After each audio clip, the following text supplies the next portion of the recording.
They killed, give me Isaiah 14 and 21. They did the same thing to my people. So then you said that they put millions of my actions. Yes, you said. Should a murderer go to jail for murdering? Absolutely. Should a thief go to jail when he steals? Absolutely. Should a robber pay back the money he robbed? Absolutely. So why shouldn't the white man pay for what he did? That's right. One day you'll see just how it feels. Payback is a dog. It's a dog. Payback is a dog.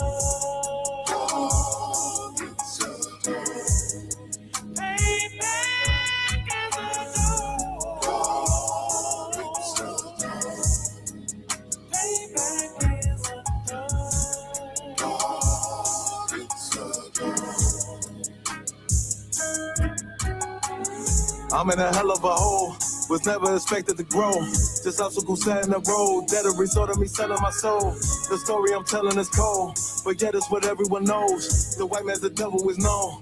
America was never our home. Only a place of captivity, safe facility, hating, disfigure me.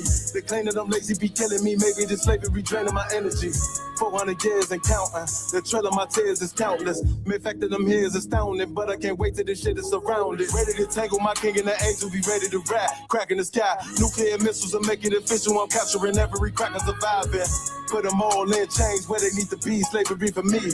And let the whole world see that with them in the cage and safer in the streets. Put the dog on a leash. Get resolved for the beast. 144, get the ruler show, we could all be at peace. As soon as the trumpets are sound, your kingdom we busting it down. The only way justice is found, the time for your judgment is now. You'll see just how it feels. Payback is a dog. It's a dog. Payback is a dog.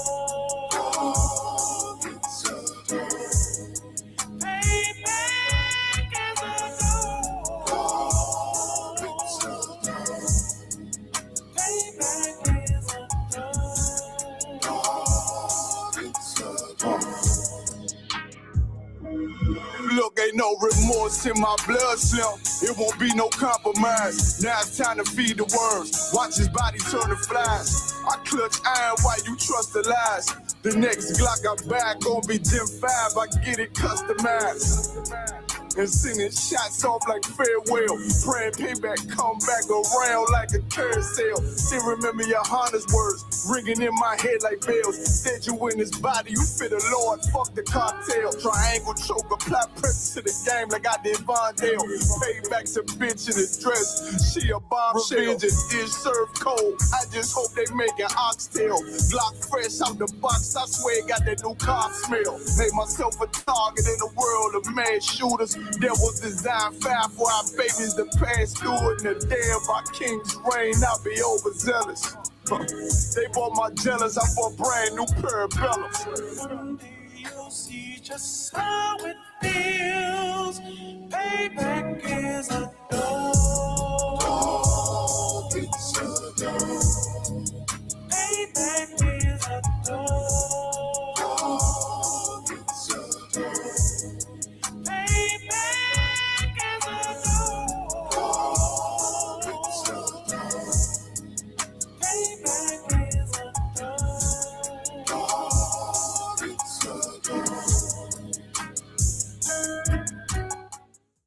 What's that song about gangsters moving all sneaky like?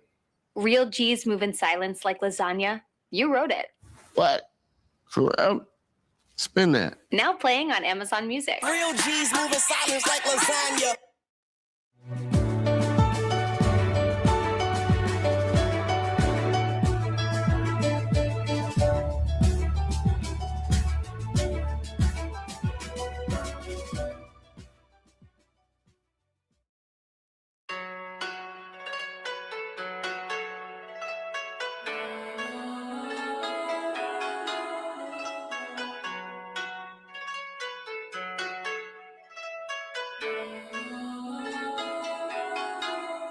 Yeah, Babylon is falling. To rise no more. Babylon is falling.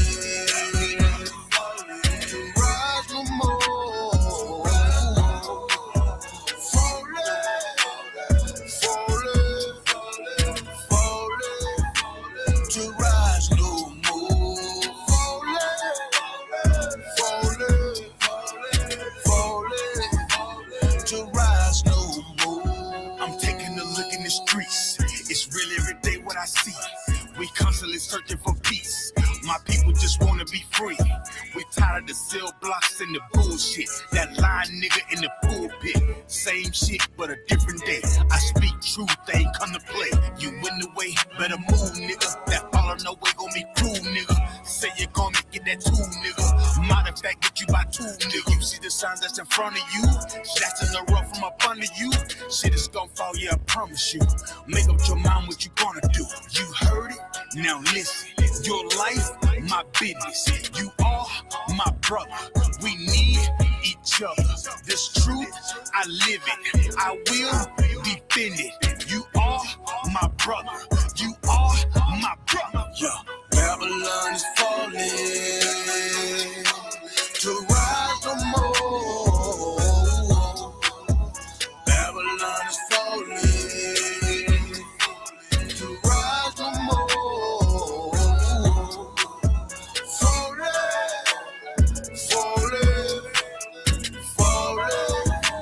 to rise no more. Falling,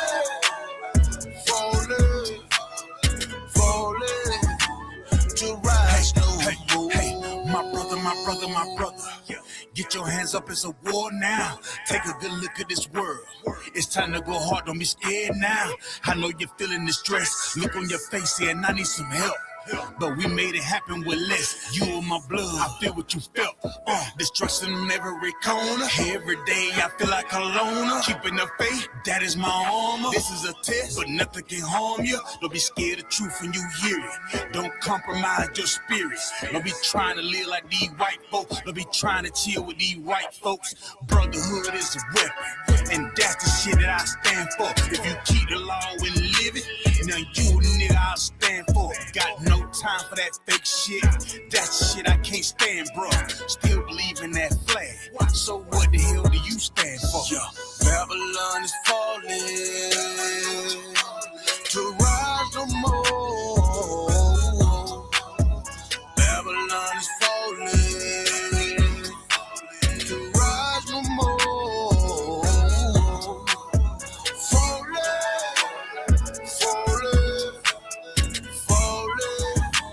to rise no more.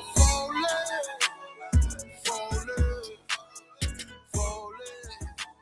to rise no more.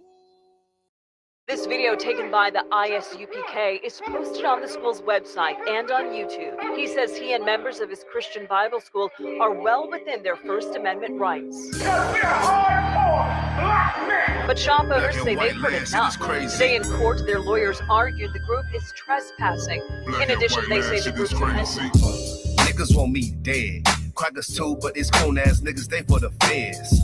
My stick full of lead. In case these whole niggas try me, man, I might have to make that bed. No need to even flex. Cause how I walk it, how I talk it, let you know my speech direct. You heard what I said. Another move, your life flashing through your mind, now you're big. And I'm fresh like a motherfucker. Niggas hating cause they mom want us. I'm just coolin' by myself, but now they all on me. Shut up, bitch, eat a dick, I don't wanna love you. Sippin' that pool, wow, got your list up out your shoe now. Look what you finna do, wow, it's hot. Hop around these niggas till you flop. I'm busy getting mine, but all these niggas wanna duck. But it's cool, let me know I'm on the top. Steady in the courtroom, always fighting cops. Call the white man the devil, and that's off the top. So they try to stop my movement with a block, but I beat the case every damn time, so they watch. Waiting on the nigga to try to make me slip up. Walking up on me like homeboy, what's in your cup? Do you have any drugs? Well, let me see the slugs. Look at your bitch ass back, you mad, you ain't getting love. Your wife made you clip it damn nuts, yeah, I know. Crazy what coon people will do for these hoes, but I ain't even pressed. I see why you going on, my nigga, you dead wrong, but I never get it on. Black and white land, shit is crazy. Black and white land, shit is crazy. I'm freshen up, cleaner than the motherfucker. Good juice in my cup is redder than the blood sucker. Drip on leak, yeah, drip on me. Hey, talking about, but what the fuck do you mean? Yeah, you see these damn bitches, they be choosing on me. But I don't want the bitch, but that bitch drooling on me. I get to walking on the cause she wanna moving with me. But I won't have it cause she easy like spaghetti, homie. Unleash it to the G. Who is he? That nigga from SC. Get your level straight before you approach a G. Cyan TC0013. Sits on the stick, it got me cruising off the scene. The fuck do you mean? Yeah, nigga, yeah. They nigga be hating, but they can't penetrate us, trying to shoot at us now later, but I'ma get you now. Potato on the bow, blang, blow. But even 30 years later, videos don't necessarily lead to convictions of officers. Advocates for reform say that needs to change.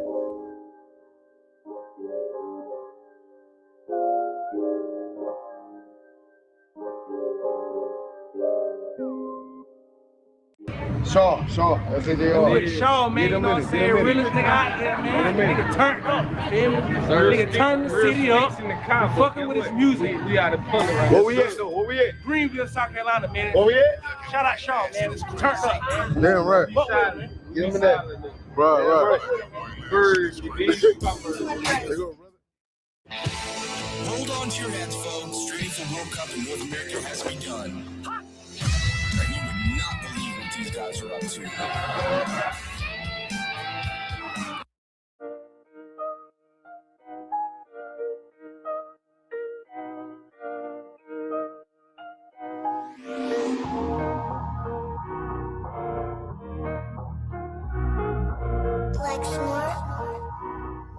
Pando, kill the beat. I don't know who, somebody need to hear this. Y'all don't speak Hebrew, that's Yiddish. How the fuck you try to label us anti-Semitic? We the Israelites, blacks, native Hispanics. The Germans get locked up for the Holocaust. Meanwhile, black people still up in the Holocaust. 100 million of us died in the transatlantic. 6 million died. Y'all want the world to never forget it. You can never be a Jew. You a Ashkenaz. This ain't a star dum-dum. A gun that would die. Yeah, Yeezy told the truth and got ostracized. Not one person in the Bible had on a yarmulke. We were slaves in America like we was in Egypt. Y'all don't even fit the curses in the Torah neither. Y'all was blind to the truth. I had to make it clear. How Jerusalem, your land, your people came from Europe. That was 1947. Your menorah got 9 sticks. It's really only 7. Yeah, it's us against the world. Armageddon. This what happened when you inherit lies from your ancestors. Y'all the synagogue of Satan with them black hats. Your whole nation sitting ducks, Aflacs, bunch of thieves and culture vultures, ain't nothing kosher. To tell the truth, you vagabonds don't have a culture. Macedonia, Alexander and Philip, you a convert, so tell me, how the fuck is you Israel? That don't make you the people just cause you live there. Why my people can't hate your people like y'all hate Hitler? All the prophets was black and was called nigga. Y'all don't even fit the description that's in the scriptures. Abraham, all the way down to Jacob, we the real Jews. Y'all don't study Christ, y'all follow the Talmud. Keep it real, yeah, let's keep it real. Cold hard truth, it give you chills. Say y'all Jewish cause y'all ain't really them. About to do them like Hammond, it's the Feast of Purim. You BK undefeated, this an easy win. We was born fighting, y'all the evil twin. Jacob took hold of his heel, then out came his little red bastard, they kosher deals. It's only 12 tribes, y'all trying to make it 13. Esau despised his birthright, the Lord cursed him. He ain't the devil, who is? I'm still searching. Ask your rabbi why he get them babies herpes. I don't know what's worse, that or you claiming that you a Maccabee. I'm about to cancel, everybody try to cancel ye. I ain't afraid to speak, that's what I do. They riding to the core, I'm just judging them by their fruit. Cause they ain't suffering curses. If I was carnal, I promise I'll punch you in person. I know that's an uncomfortable subject. They making millions off our culture and black people suffering from it. Yeah, they don't believe in Christ. They the Antichrist. Make a living off of niggas. They're a parasite. I ain't afraid to tell the truth. Niggas terrified. I'm about to go DEFCON 4. I ain't satisfied. That is proof. That is absolute proof that they know we are the real Jews. That's absolute proof. Now you got the records. Go find me a white Jew on any archaeology in Egypt anywhere. You will never find a piece of archaeology with white people as slaves in Egypt. So don't tell me that they were slaves and it's their identity, and they know it. And I know the blasphemy of them, which they are Jews. The Lord knows the blasphemy of you so-called white people that say you are Jews and you are not Jews. You are not the people of the law. You are not God's chosen people. God's chosen people are living in the ghettos of America. God's chosen people are in poverty and depression in the streets of America. God's chosen people are walking around in America with no identity. That's where God's chosen people are. That's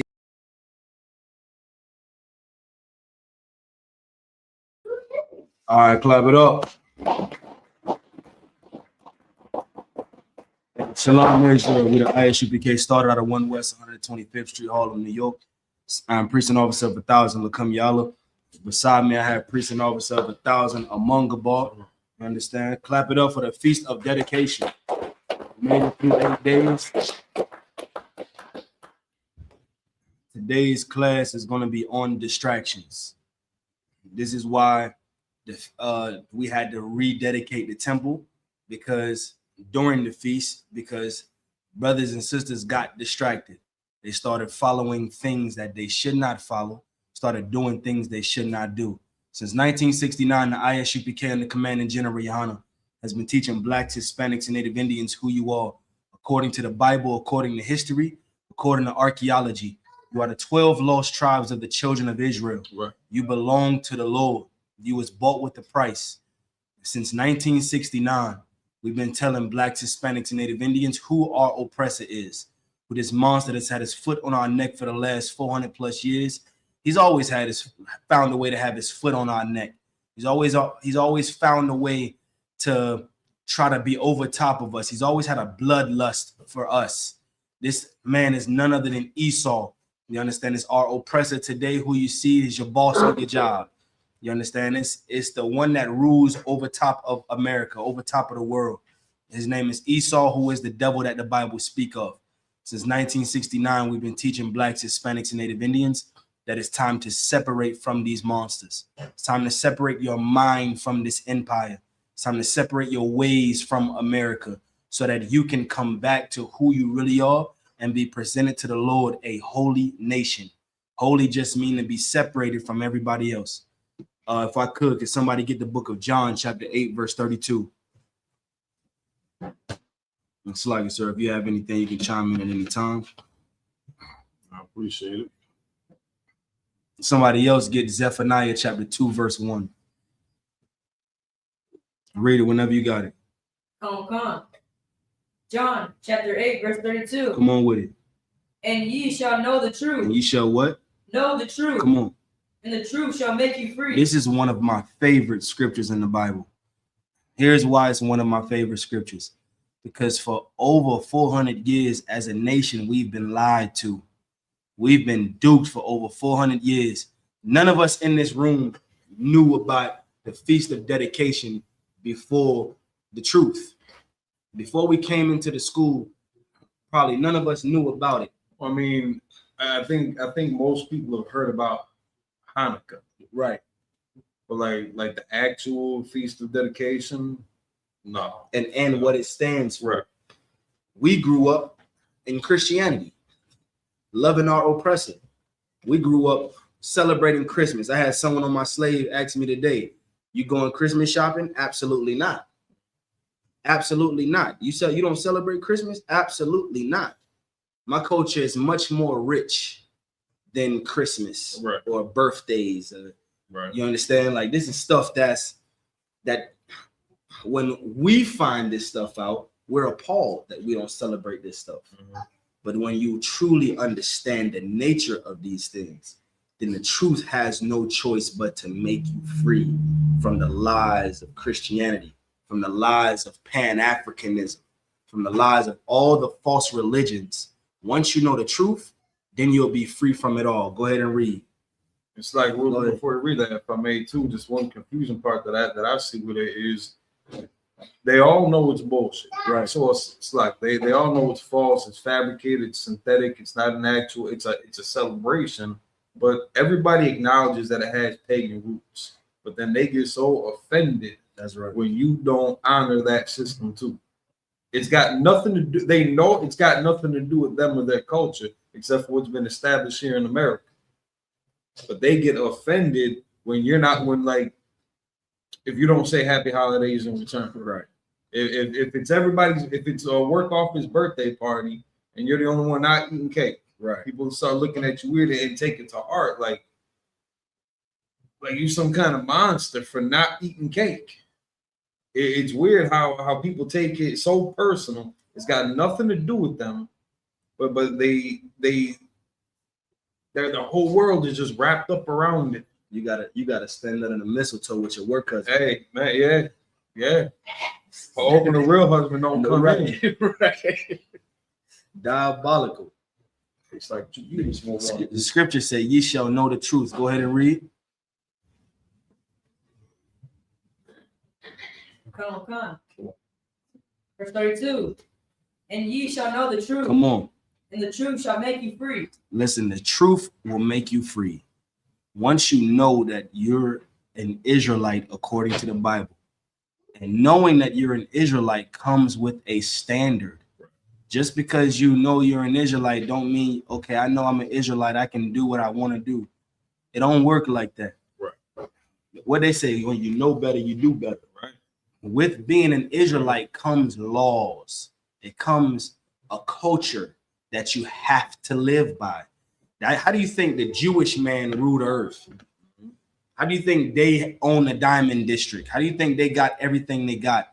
They got it through reading our records and holding to it like it's theirs. That's how they got it. Now, mind you, they're still doing evil things on top of that, like having gay parades. You understand? But the moral of it is they follow what we're supposed to follow as far as knowing who we are and staying separate from everybody else. Like the so-called Jewish people, they don't put their minds inside of America like that. They force everybody to send to them. They force everybody to love them and to honor them. We don't have to force nobody to love us. Right. We just have to love us. Right. We just have to love and respect one another and move accordingly, and while taking our mind out of America. I heard General Muhammad say this one time. He said, you know that who God wants you to be, exactly who he created you to be. He didn't create us to be American. The Lord didn't create us to be African American, Mexican American, Puerto Rican American, Jamaican American. He didn't create us to be none of those things. He created us to be Israel. Before America existed, Israel was a thing. You was a people. We had our own land. We had our own culture. We had our own tongue. The Lord created us to be us. You have anything, sir? Nah, you on the roll. Let's get Zephaniah chapter 2 and verse 1. This is the book of Zephaniah, chapter 2, verse 1. Come on with it. Gather yourselves. Yea, gather, O nation. Read that from the top. This is the book of Zephaniah, chapter 2, verse 1. Mm-hmm. Gather yourselves together. There you go. Yea, gather, O nation, not desired. Listen, the Lord said for us to gather together, O nation not desired. Who is the nation not desired if it's not the Hispanics? If it's not the so-called Hispanics, I don't know who is not desired on the earth. I mean, you get called over to work, you work all the jobs, and you do it great. You pick all the fruit. You do it great. And then once you build America, they want to deport you. Once they get everything they can out of you, they want to send you away. Who isn't desired if it's not the so-called Negroes? And we can't. It's like, if I may, we can't put it in the context of who's getting bullied right now by their own oppressors overseas, because there's still graffiti out there talking about free Palestine. That's right. Ain't no free Venezuela from foreign nations. Right.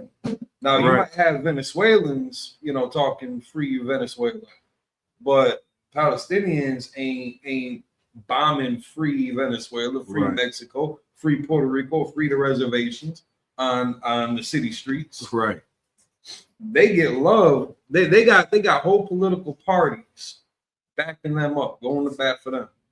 And people are applauding ICE agents that are dragging pregnant women by their feet. You know what I'm saying? So if there's a right and a wrong way to look at these words in the context that they're being delivered in on the world stage. That's right. Because everybody wants to talk about, all right, well, everybody went into slavery. Everybody, all nations at some point went into slavery. This happened to this people. This happened to this people. This happened to this people. No sweat. Show me. Let me see. Let me see a sword over here. Let me see the 1611. Real quick, Salaki. Yep. Nope. The brown one right next to it. Other side. Yep. What? Show me where this happened to one group of people. That's right. Outside of so-called Blacks, Hispanics, and Native Indians. If the Chinese had went into a slavery, show me where also the curses, the blessings, the cultural identifying markers also apply to them. Like you got the whole spread got to be applied. Right. You can't do that with everybody, man. And that's not. And what you're saying is absolutely correct. As a nation, not individuals. There is nobody on the face of the earth as a nation that still don't have a culture. That's right. That still don't have an identity. If you want to strip somebody of who they are and make a perfect slave, I mean, to the point where they no longer in the cotton fields.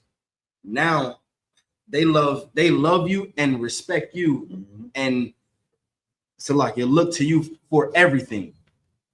You take them up, you strip them of their culture, you strip them of their language, you strip them of their identity. This has been done to only one group of people, so-called Blacks, Hispanics, and Native Indians. They have a whole council on how to keep us on the bottom. So when the scriptures say, gather yourselves together, he's talking about Blacks, Hispanics, and Native Indians taking our mind out of America. We've been, Martin Luther King duped everybody, even white people. That's how you know. If he was in the truth, he could have been great. He could have had promise. But he duped the whole world by saying, one day, what's that? The Negro spiritual. Right. One day, a little white boy and a little black girl can join hands and sing "Free at Last." Thank God Almighty, we're free at last. And I don't think it's no coincidence that he had a white man and a little black girl. Right. It wasn't a little black boy and a little white girl. The crowd would have went crazy. They would have stoned him on the spot. If he tried to put one of the little boys with their little girls, they'd have found out why. Here's what's the even more insane. All of this, like the Lord is so greater in the stuff he do. I had a young brother at my slavery ask me about that today. He was like, "Hey man, what you think about white women? Do you want me to be honest or do you want me to be politically correct?" Right. And he was like, "Man, he's like, I'm asking you to be honest because I'm starting to get my mind open a few things." All right. Our oppressor's woman was more diabolical to us than the man was. Yeah. And once we come together and see how evil they've been to us as a nation, and not just, I get it, a few individuals, you might find a few nice ones here and there, but as a nation, as a whole, you don't leave a door open for 100 snakes that's not poisonous to come in. We got 1,000 poisonous ones coming at you. You don't do that. You close the door on them all and you separate from all of them.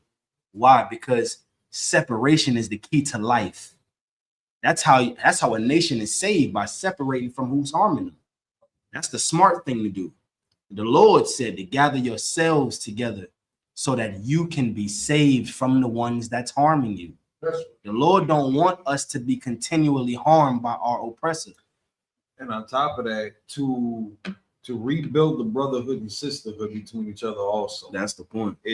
There's gonna come our own little council, between Blacks, Hispanics, and Native Indians, where uncomfortable truths are gonna have to be faced. Offenses that have been made, that have been long withstanding in between different families, gangs, tribes, however you want to, dissect us, that's gonna have to get hashed out. We're gonna have to let that fire die. That's right. We're gonna have to bury a lot of hatchets, and people are not gonna want to let that go because somebody's loved one got taken out. That's right. because somebody else's loved one got taken out. Because somebody else's loved one got taken out because somebody sold drugs to somebody else's loved one that got, you know, OD. That's right. And because somebody else is sleeping with somebody else's girl, like we can trace this back and back and back and back and back to however far you want it to go. It's got to stop at some point if we're gonna move forward as a nation, but not just as, you know, communities, boys and girls clubs, and like, you know, Sheridan Park community and Metcalf Park community. And that's not the scope, the scale, the size of things that we're talking about. We're talking about a nation, North, Central, and South America. Think of that population. The embodiment of a people that has such a violent past, right? That we're talking about, like, for real, put the gun down. It's a great mantra. It's a great hashtag. Stop the violence. Put the guns down. Hands up. Don't shoot. It sounds great. Actually doing it sounds wild when it's actually getting done. Because now, what's the focus? Since we're talking about distractions, what's the focus of gathering together? Read verse 2. This is the book of Zephaniah, chapter 2, verse 1. 2, verse 2. Before the decree. Now, the decree. Now, stop there. Before something is about to happen, gather together, get that focus back in order, realign, laser, sight it in, recalibrate. Before it's about to go on, you can read it for yourselves too. Before this day happens, and these sentiments are also echoed in 2 Thessalonians chapter 2. We can get that once we hit some of the rest of your scriptures, but you know, there's a wave coming, man. There's something around the corner that, you know, we all kind of feel that tension. You know, you don't quite know what it's going to look like, how it's going to be. I believe that we've got a perfectly sound blueprint right here. That's right. And if we were to follow this, we'll have the leg up on the competition.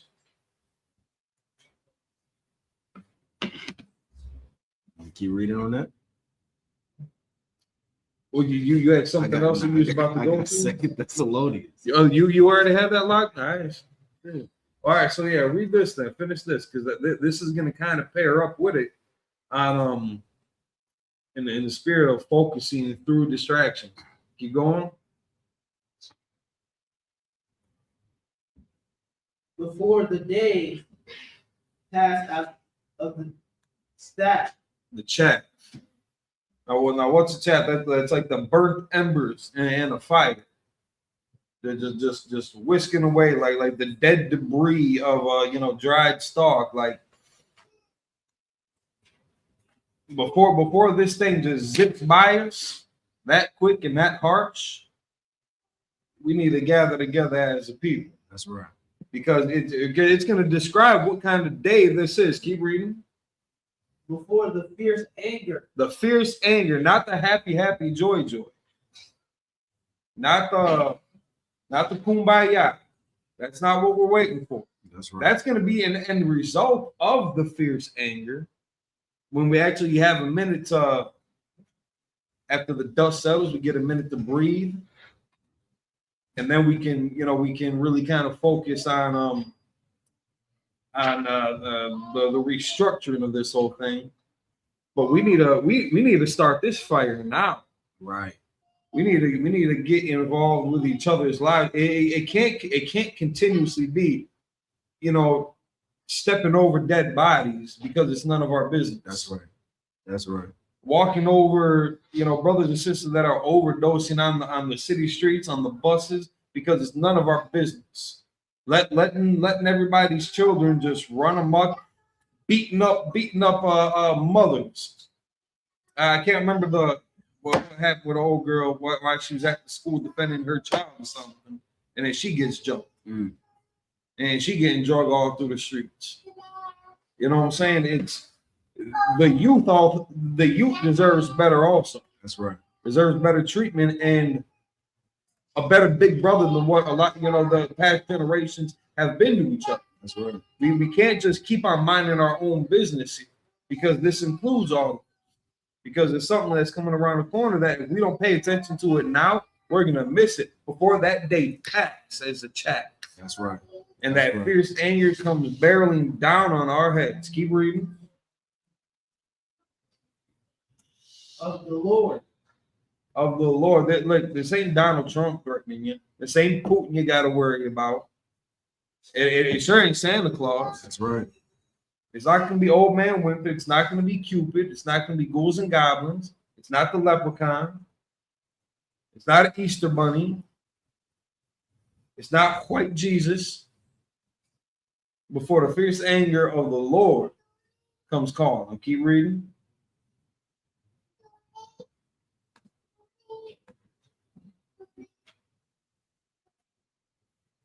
Upon you before the day of the Lord's anger come upon you. Listen, he got right to be angry with us. That's right. But again, we've got a prescription to the sickness and a regimen on how to quell that anger, on how to rebuild our reputation in the Most High's eyes, and rededicate our oath. That's right. And that's in the spirit of what the rededication to the temple was, something that was broken, that needed to be rebuilt. That zeal, that fire needed to get relit. This is all about Salak. You too. If we could get 2 Thessalonians 2. That's what you were saying actually literally flowed right into it. Man. Go ahead and read. This book of 2 Thessalonians, chapter 2, verse 1. Come on. Now we beseech you, brethren, by the coming of our Lord Yahushua. This is Paul talking to the school in Thessalonians. You understand? Go ahead and read. And by our gathering together unto him. Come on. Verse 2. That ye be not soon shaken in mind. Don't be soon shaken in the mind. You start to see these things happen on the earth. Don't be soon shaken. When we say things like World War III is here, we say things like soon missiles are going to start coming to America. Right. Don't be shaken in the mind.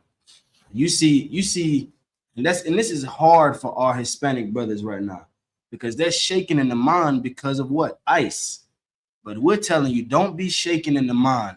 Why? Because our King is coming to free us from all the nonsense, from being a prey to everybody. Paul said, don't be soon shaken in the mind. Go ahead. Or be troubled. Or be what? Troubled. Come on. Neither by spirit. Don't let your spirit be troubled either. Go ahead and read. Nor by word. Come on. Nor by letter. From us. Nor by what?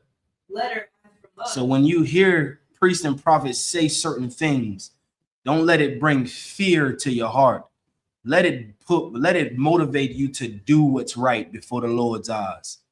Don't allow that fear to drive you to be like, all right, well, I got to do this because he said this is going to happen real soon. So, and I really want to get this done.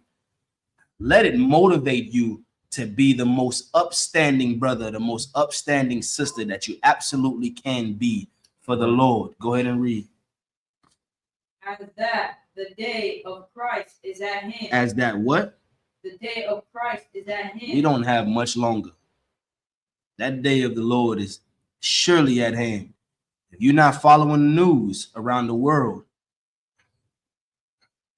it's what they say when you hear of peace, war cometh soon after. And Commander General Yohana said it. He's like whenever everything happened about 6 months ago,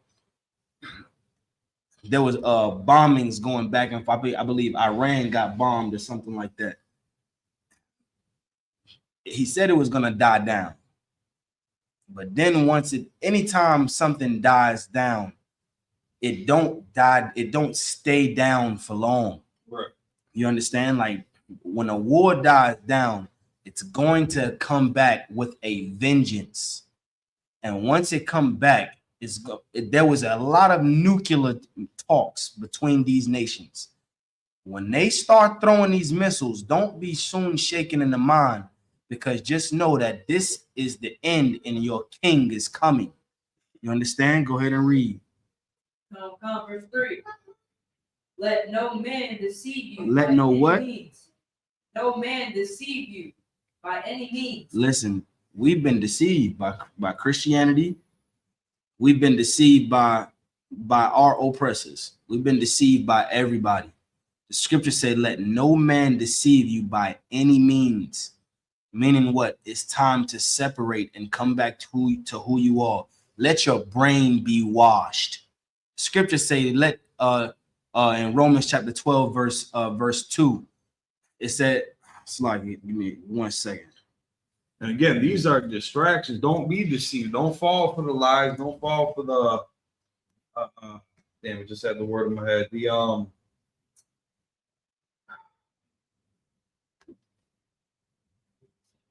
damn, what's the word? Hate it when that happens. You know, the look over there. What's that? Right. You know what I'm saying? Like it's gonna be wild. It's gonna be something, you know, that's gonna strike fear into your average person. The I don't want to just say weak men, because you're gonna see a lot of strong men. The people that you felt were strong in the world change character also. It's gonna cause desperation. It's gonna cause madness. Like the one scripture, how about oppression maketh the wise mad. It's not just anger, but it's psychosis. Right. It's a breakdown of your mental faculties. It can be, you know, it can be expressed in a couple of different ways. Don't let it throw you off. Don't let it mislead you. It's gonna be, you know, it ain't gonna be pretty. It ain't meant to be. It can't be. It can't be. Listen, if it was some peaceful kind of exchange, like I wouldn't trust it. I wouldn't trust it. Like that happened. They were too nice about it. They just got nuked. They were too nice about it. Right. They didn't fight back or nothing. Right. Like, you know how bad you got to beat somebody down for them to not want to fight back no more? You know, we went through hundreds of years of conditioning to be as docile as our people have become today, to not want to put up a fight when we got, you know, mockeries like Thanksgiving paraded in front of us. Right. You know, our people are so destroyed, and that will has been broken to such an extent that even the people that are being mocked are celebrating. You know what I mean? Native Indians are celebrating Thanksgiving. It's uncomfortable to watch. Yeah. But, you know, these are some of the tactics that are going to get used to lull you to sleep, to get you to open up that door. I would like what Otto was saying about, you know, all them snakes coming through. It's going to be them tactics used. They just keep that door open just a little bit, just for me. Just for me. I'm a nice guy. You know me. Yeah. You know, we work together, went to school together. Our kids play together. You know me. I'm a good guy. It's and I'm using that as an analogy on you know, kind of world stage levels. We can't let these other people that are also going through some craziness be a distraction for us to lend our resources, lend our energy, lend our manpower, lend our men, women, and children to their army to fight in their wars again. When we've got something that's coming around the corner that directly involves us and requires our attention, our full attention. Don't be deceived, man. Don't get distracted. And here's the thing: if you want to find the most patriotic people on the earth, right, for America, that's Blacks, Hispanics, and Native Indians. We're the only ones that die in their wars. Come back. We serve them with everything we have. Come back from war only to receive nothing. This is why the scriptures say in Romans chapter 12 to not be conformed to this world, but you have to be transformed by the renewing of your mind.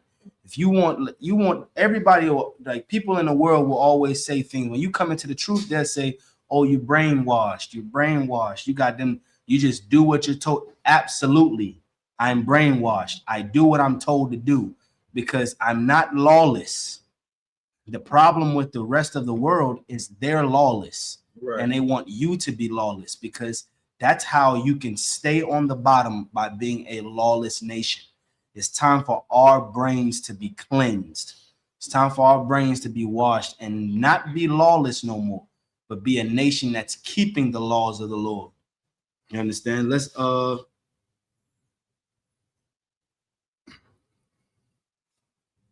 get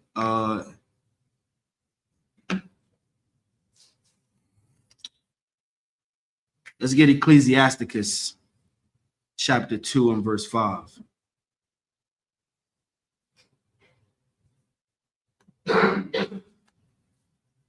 And the Apocrypha.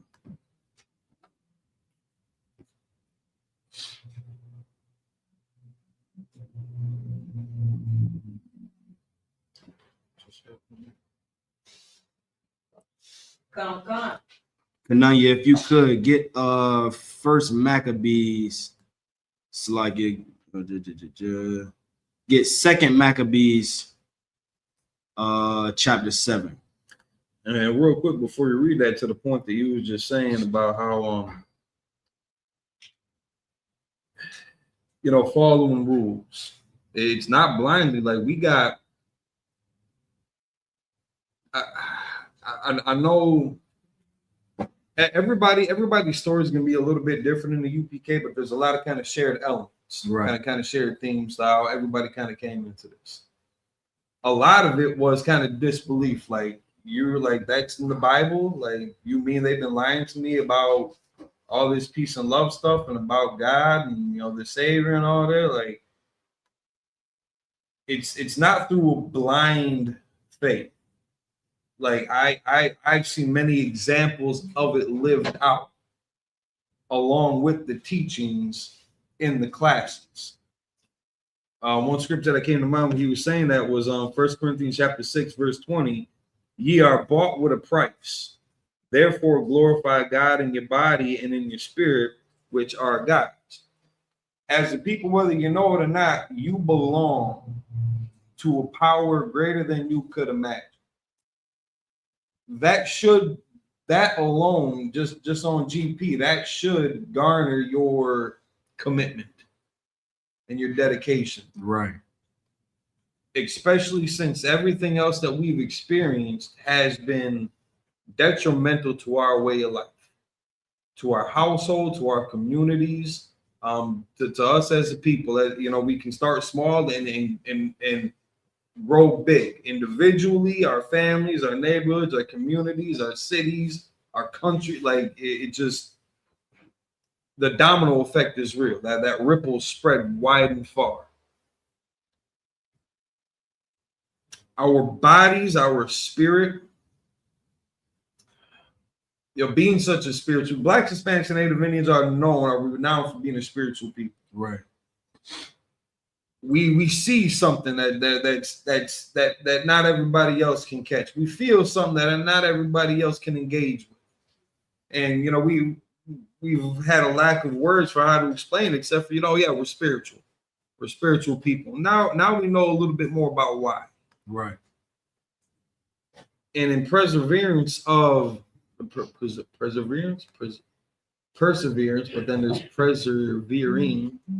In the spirit of preserving, maybe we'll just take that route. In the spirit of preserving that connection that we feel with something otherworldly in a different realm, in a different dimension, on a different plane of reality than everybody else can communicate with and be affected by.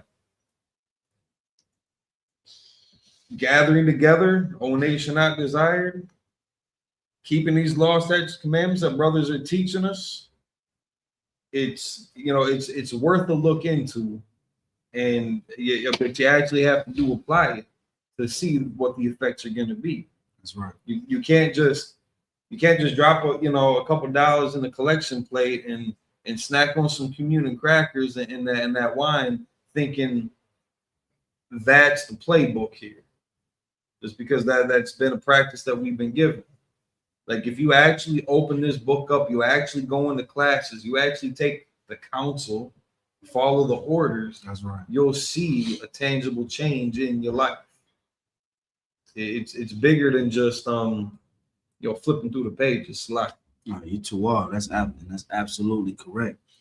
Which is why you have to learn to not fall weak to distractions. It's so important to keep your mind locked in to what you should keep. It's easy to be distracted. Yeah. It's very easy to be distracted by any and everything, just on your phone. Yeah. You know, you're supposed to be doing something, you decide to play the game for a little bit. You know, you go to your job and you see certain things or certain conversations are had that's easily it's easy distracting at school. It's easy to be distracted. But the scripture, the Lord told us that offense, what did he say? Temptation is gonna come. You understand? Prepare you got the scripture in the apocrypha? Go ahead and read. Ecclesiasticus chapter 2, verse 5. Start at verse 1. Verse 1. My son, if thou come to serve the Lord. If you come to serve the Lord, for a Black, Hispanic, a Native Indian man, woman, or child, if you come to serve the Lord, go ahead and read. Prepare thy soul for temptation. Prepare your soul to be tried. Prepare yourself, because temptation is going to come. Distractions are going to come. A lot of people be like, well, Satan made me do it. Satan only does one thing. He takes what's inside of you and brings it to the forefront and see if you'll act on what you always wanted to act on. That's Satan's job, to show that to prove to the Most High that you're not worthy of the kingdom of heaven by you falling weak to distractions, which is why Satan went to Christ and he was like, it's like not Christ, but Satan went to the Most High and he told the Most High, he said, listen, if you allow, you got this hedge of protection around Job, you take this, remove this fence and I'll make him curse you to your face. All Satan wants to do is take what's inside of you and just dangle it right there in your face and make it look appealing. He'll make it look appealing by a look. You go and you out there, you see your friend smoking weed. You want to hit that one time. And you always been wanting to see what it feels like to do it. He makes it look so appealing that you do it.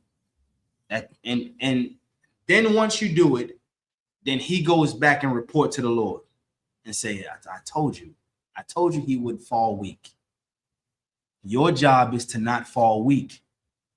The scriptures say, if you come to serve the Lord, prepare your soul for temptation.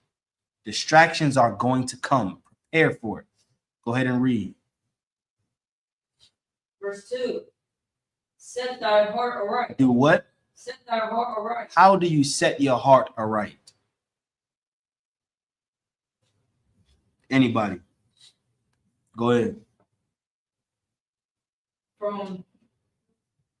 You have to know the law. That's the point. You have to keep it. It's one thing to know it. It's another thing to know it and do it. The scribes and Pharisees knew the law, but did they keep the law? They was trying to find reasons to kill our king. They kept some of the law, but they didn't keep all of the law. That's why what did Christ say? Do what they say and not what they do. And listen, if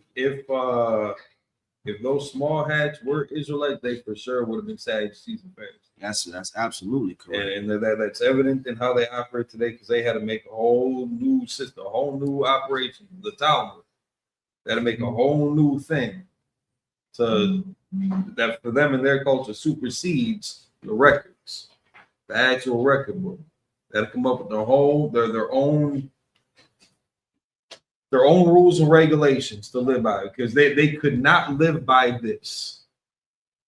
that they couldn't abide by it, because this was not given to them to abide by. That's right. So they had to make something else new. If they were Israelites, they'd have been that wicked bastard that was trying to bring pork into the altar. Right. That Mattathias shut down. Right. Cold. With a vengeance. With a vengeance. With a righteous vengeance. That's right. You know what I'm saying? It's, and then again, it's part of that distraction. It's like the brother was saying, it's gonna come. It's gonna come wrapped up in in a ambiance, social acceptance, feel good, a girl, a guy, a game, a movie, a show. And it's especially nowadays with technology the way it is, so many more avenues, so many different more angles of attack. That's right. That I'm sure than they had when they were just playing sticks and stones. But it's gonna be something dumb. It's gonna be something so dumb that you are fooled that it's innocent, and you're gonna be left with shame afterwards. Yes. And that shame is gonna let you know that you did something wrong, and don't let that be a distraction for your ass either. That's right. So I can tell to the men above me for the language. Don't let that shame be a distraction for you either, to keep on shaming yourself.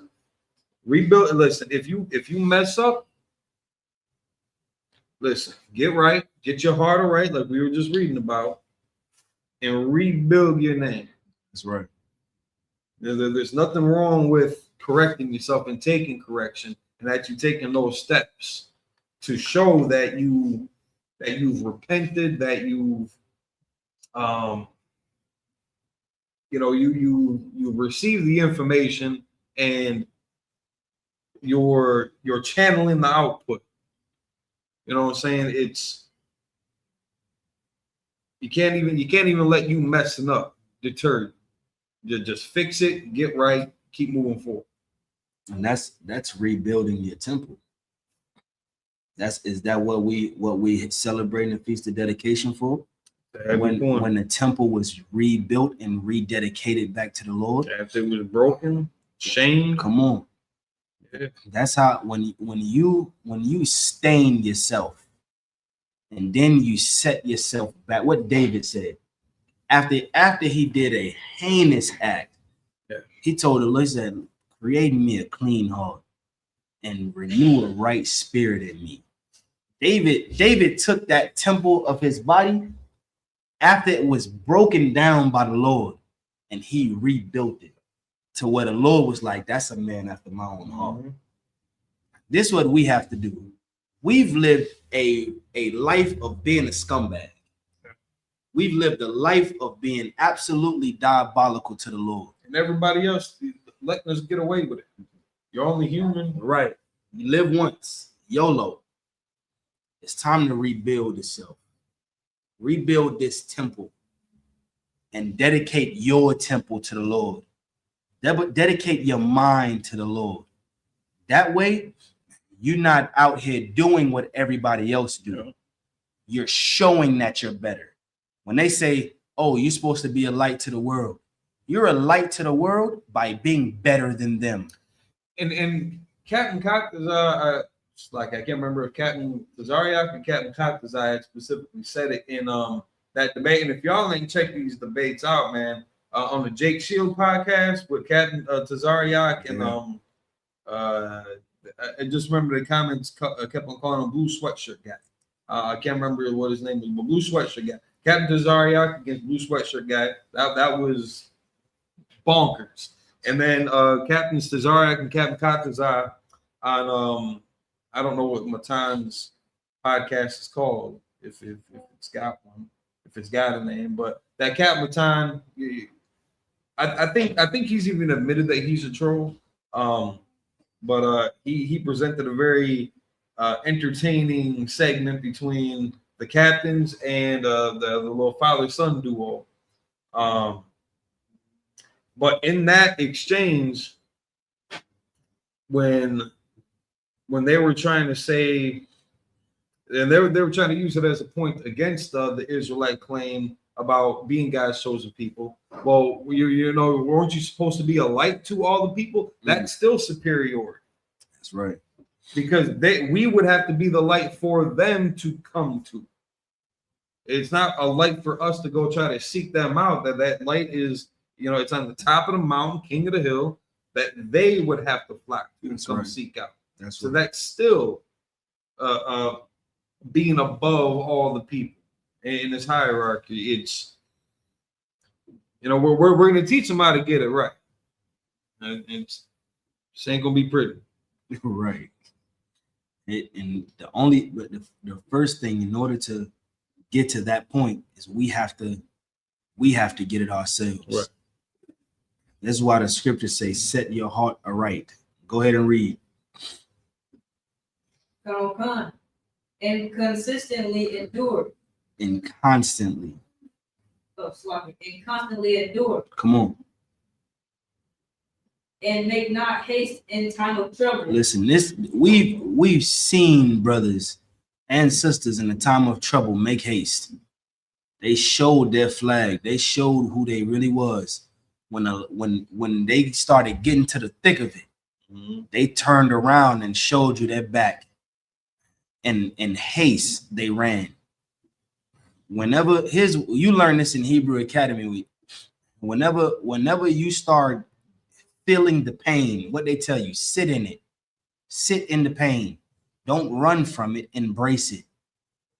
Because the pain is going to turn what's supposed to be pure into what is pure.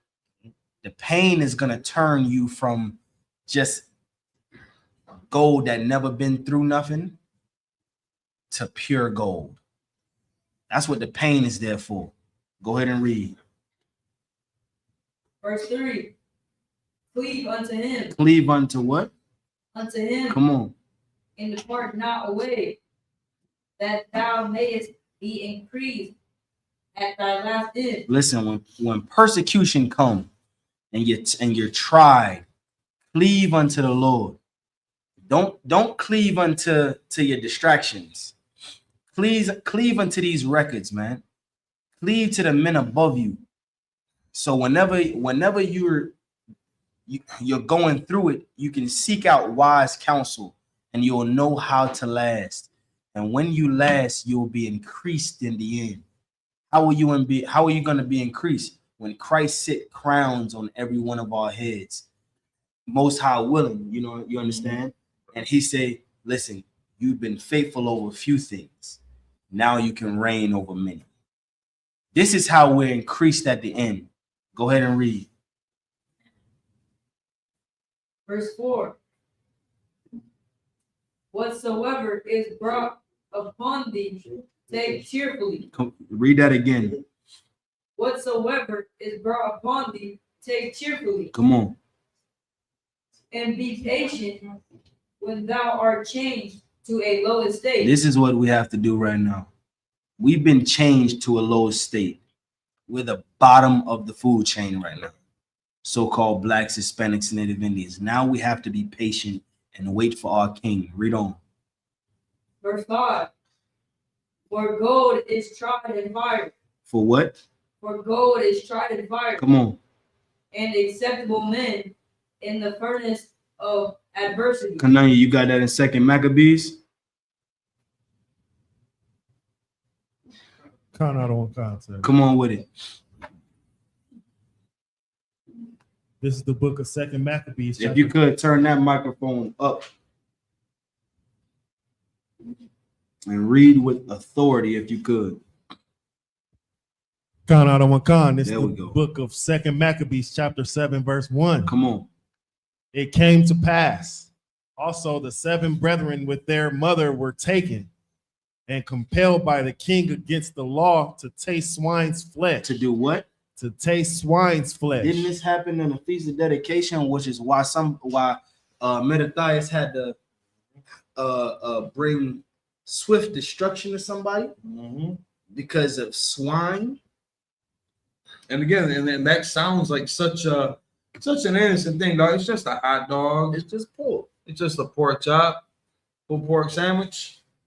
It's not, how can that be how can that be the straw that breaks the camel's back between you and God? How can something like that be the mechanism to throw you off course in such a way that life and death are now in the balance? Right. It's just an animal, right?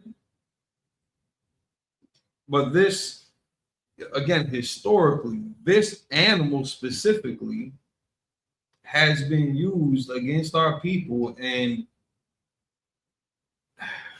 the barbecues. Yeah. We see it all throughout mainly with the Maccabees is where you see not just with Mattathias, the 7 sons and their mother, the birthday celebrations of the kings, again trying to get everybody to just partake. And one of the main features of the abomination that they would try to bring into the temple was that pig flesh. Why like that should signify why this is such a spiritual battle, because they were using it against us then, and now it's so abundant and in everybody's kitchen now. Right. And again, you don't think too much of it. It's like that Trojan horse. They've lulled you to sleep with it, and now it's become just so acceptable and second nature. How can it be bad? Everybody loves it. Yeah. It's so easy to access, and it's so much cheaper. And America is so diabolical. When you decide not to eat pork no more, now you have to read the ingredients of things that you're eating, because they put pork inside the small the things that you don't think that there's pork in. There's pork in it. Now you go eat gummies, for example. You gotta find beef gelatin, because gelatin itself has pork. Didn't know that when I first came into the school. But whenever you find, when you know better, you do better. When you find out that pork is absolutely a sin and a heinous act to do, what do? You stay away from it. There's no coincidence that our oppressors has a long history with us and pork. These brothers and their mother was tested by a distraction. We're about to see and read how they overcame the distraction, what they had to offer up in order to win life, what they had to offer up. Come on with it. Khan. And were tormented with scourges and whips. And was tormented with what? With scourges and whips. They was compelled by the king to eat swine's flesh, to go against the law of the Lord. And while they was being compelled by the king, they was tormented with scourges and with whips. Come on with it. All over swine. All right? Come on with it. Verse 2. But one of them that spake first said thus, what wouldest thou ask of learn of us? He said, the first one spoke up and said, what do you want to learn, or what do you want to know about us? What do you have any questions? Go ahead. Khan. We are ready to die. Read that again. We are ready to die. How many people are ready to give their life for the laws of the Lord? You say it, thou sayest, but there's going to come a day, mark my words, there's going to come a day where we're going to be tested, to where it's going to be us and our versus to our life, and our life is gonna depend on what we say. You gonna follow the Lord?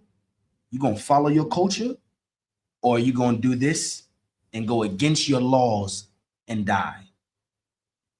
And it's gonna be up to the Lord to spare us in that moment. These times are coming. Just listen. What it say? History repeat itself, right? Everything that happened on the earth recycled. The earth recycles. Even just like we recycle, everything recycles on the earth. Wickedness recycles. And it's going to keep recycling until Christ returns. Then wickedness is going to be gone because we're going to get wickedness out of the earth. But there's going to come a day where people that think that they would absolutely die for the Lord are going to be tested. And then in that day, the Lord's going to know who's a coward and who's not. Right. You understand? Go ahead and read. Khan, we are ready to die. Come on. Rather than to transgress the laws of our fathers. Mind you, this is all over pork. That's all this is about. It's all over pork. Mattathias saw people bringing, they brought swine into the temple. And he was inflamed. Listen, I'm on the way home from the slavery. I'm talking to my rib. And I'm sitting there like, yo, we was some evil niggas. Our people was evil. You bring one of the most, you bring something that the Lord said to not eat or touch, and you bring it into the temple of the Lord, and you defile the whole temple. Listen, Mattathias was inflamed. He got so pissed off that he went over there and unalived the people that did it. And he absolutely went to war. Him and his sons went to war for the sake of the Lord. Now you have a mother and her 7 sons dealing with the same thing that evil monster brought into the temple. And this one said, we're ready to die. They're not buckling under pressure. They're serving the Lord even unto death. Go ahead and read. Khan, verse 3. Then the king being enraged. The king being what? Being enraged. Come on. Commanded pains and cauldrons to be made what? To be made what? What? That's to be made hot. Oh, Salaki, it's an old English back here, Salaki. I understand.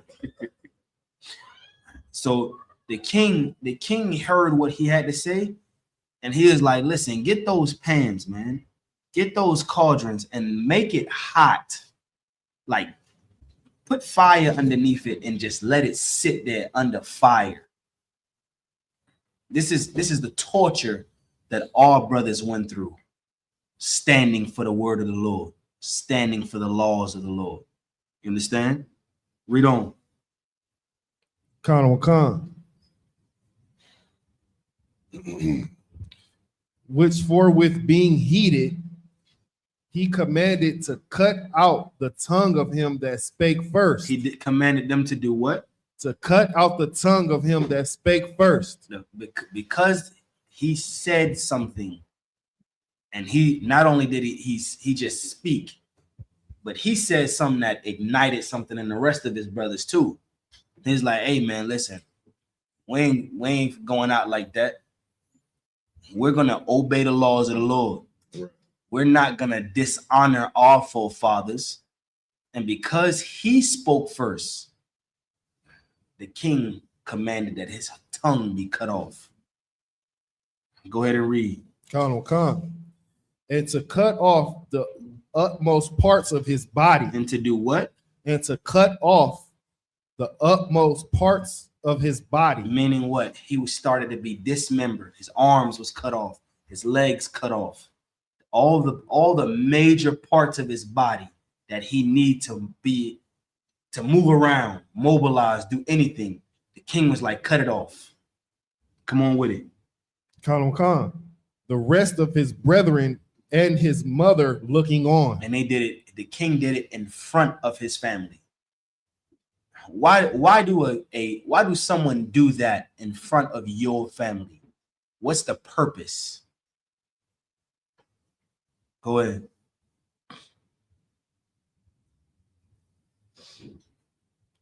Is to instill fear into the others. Yeah, man. You know, not unlike how they would break the buck back in the day too. Right. You know, they took the oldest of them and did him dirty.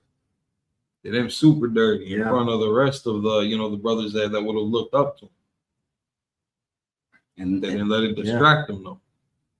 And to that, you got back in what at the beginning of the slavery, and not just the beginning of slavery, but throughout while we was in the field, they took the strongest of us. No. Did this. What do you think the Levi pants? You look at the back of the Levi pants, you see two horses facing two different ways, and then jeans in the middle. Those jeans represent a black man. It's like it, and those two horses was absolutely commanded by our oppressor to run away from each other, dismembering the black man. You understand? Our arms and our legs are ripped apart by horses. The king did the same thing, except he didn't use horses. He used a sword. And he dismembered this brother in front of his brothers and his mother to instill fear into them. So that in his mind, he's thinking, all right, if they see what I'm doing to him, then maybe they might eat the swine. Right. Maybe the mother might do what all women do in time of distress, and seeing their son and not wanting the rest of her children to be unalived the same way. Maybe the mother might be like, hey, please eat the pork. I don't want to see no more of my kids be unalived. Just eat the pork one time. We'll repent. We'll go back home and say sorry to the Lord. This is what the king's hoping in his mind, that one of them will eat the pork. Go ahead and read. Khan, this is the book of 2 Maccabees, chapter 7, verse 5. Now, when he was thus maimed in all his members, he commanded him, being yet alive, to be brought to the fire. To be what? He commanded him, being yet alive, to be brought to the fire. Listen, once the king saw that his arms and his legs was cut off, his tongue was cut out his mouth, and he saw him still alive, he was like, bring him to the fire. Come on with it. Come. And to be fried in the pan. And to be what? And to be fried in the pan. This is why the pan was made hot. The pan was made hot so he could fry a black man in it. All for standing up for the Lord, for standing up for the laws. Read on. Khan. And as the vapor of the pan was for a good space dispersed, they exhorted one another with the mother to die manfully. To die how? To die manfully. This is what the mother is saying to her sons, and what the other brothers is saying to one another. They say, hey, die, man, take your death like a man. Take it like a man. We're not going we seeing him doing this, we're gonna all go the same way. And we're gonna do it with honor. So think about this: when you decide to eat pork, you don't have no love for your people. Here we're reading about all four parents being put to death over one little, what you would say something small. Right. You would say it's something small. Like you said earlier, it's just a pork chop. Mm-hmm. It's just some ribs. It's a slab of ribs. They got like they don't have beef ribs. Right. Just a slab of ribs. It's just some good meat with barbecue on it. I mean, what's the harm in that? The harm in it is you don't even have honor, not just to the Lord, but to your family. Like you don't, if you don't do something because you believe it, do it, at least do it to honor somebody else. Right. Like if you sit there and you say, all right, well, I'm a pothead. You don't smoke weed. And you got some brothers that's like that. You don't smoke weed, I'm not gonna smoke around you. Well, I say, I'd rather you not smoke at all. but I appreciate the fact that you honoring me enough to not smoke around me. You want to have a drink instead? But here we are. Won't as a people won't give up pork. And then the concept of that, of it's just a hot dog, it's just a pork loin, it's just football, it's just a joint, right? It's not porn, it's just OnlyFans. It's just a crack pipe, right? Like it's just prostitution, right? It's just homicide. Like it turns. You end up opening that door just a bit wider for everything else that they want you to experience. That's right. And it's for a lot of us, Brakata Yahweh Shai for the younger brothers and sisters in this school for not having a lived experience of gang violence. That's right. Of opioid addictions, of domestic violence, of all these things that a lot of us have experienced from the world, things that we had gotten attached to. Right. It's changing your life for your culture, for our king, our God and our king. It doesn't just automatically wipe away the memories that you got of those fun and lively moments of getting high and running the streets and being promiscuous. And that temptation is so close to you because you've got that lived experience, you got the memory. You can walk out the door, you know where to find it. That's right. The corner store right next to us, they sell them back. Right there. In the vaults. Right, you know what I'm saying? They got pork all up and down them shelves. And it's I don't know, dude, Muslim or if he's East Indian, but definitely, yeah. I don't even think they really respect halal practices, but it's everywhere. A lot of these kids, they have no idea what the stuff is at all. What it feel like, what it tastes like, what it smell like, nothing. The dangers that come with it, the side effects, nothing. And it's a beautiful thing to watch them go through life that innocent, and that needs to be protected. And that should be protected across the board. Whether you're in this organization or not, whether you're in this body or not, we owe it to the children. I think every parent feels that same sentiment that they want their kids to grow up with a better life. That's right. And even in captivity, we can achieve it, but it's got to be done in such a certain way that's gonna have results for our people long term. That's right. And I don't see that in the city council meeting. I don't think we're gonna get that, by chopping up with the aldermen and trying to convince the governor that this is what we should do. That they're already so steeped into the political, side of things. I doubt that most of them are going to be willing to risk their careers and their status and their position and the power that comes with it, because we say thus saith the Lord, because they can go to church and they can hear somebody else say thus saith the Lord, but they still get to eat pork. Right. It's it's a hard fought battle. It ain't gonna be an easy one. So like the brother was saying with the prepare your soul for temptation. Rapid City, prepare your soul for temptations. Right. You know what I'm saying? But again, this brother right here, he's been raising his whole family to fight temptation. That's right.